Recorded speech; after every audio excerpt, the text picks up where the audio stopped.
Alors, une chose est certaine, qu'il va falloir accepter de jouer avec la complexité des systèmes agricoles, accepter de rentrer de la complexité. Alors, nos anciens avaient déjà trouvé des solutions qui marchaient bien. C'est le verger pommier de la Bretagne et de la Normandie. Si on regarde la quantité de production à l'hectare entre les pommes, le bois, les feuilles, la prairie, donc c'était déjà un système extraordinaire.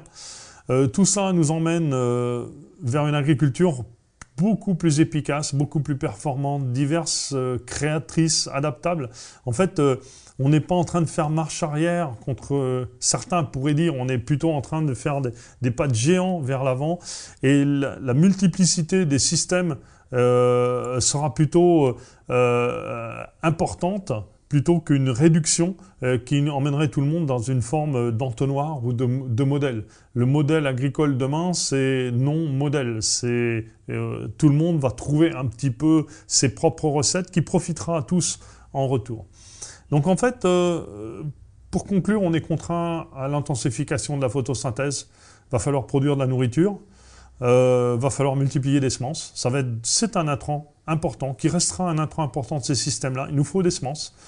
Produire du fourrage local pour les animaux, fournir du carburant pour la vie du sol. Je suis désolé, mais mes vers de terre rejettent du carbone, mais il leur faut de la photosynthèse pour les nourrir. De la photosynthèse aussi pour alimenter les écosystèmes environnants. Vous voulez nourrir des abeilles, nourrir des lièvres, nourrir des chevreuils, voire des sangliers.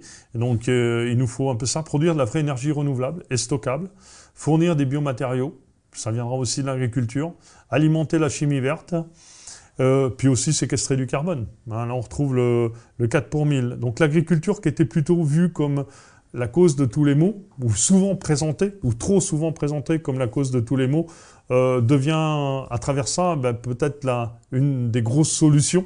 Donc on a une chance inouïe aujourd'hui de renverser un petit peu le système.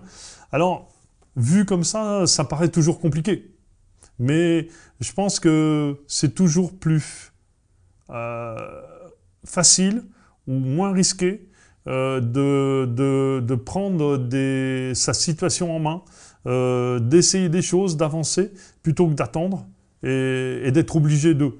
Là, c'est toujours une situation compliquée et je préfère prendre et je vous conseille, tout en étant prudent, de vous engager dans cette direction-là.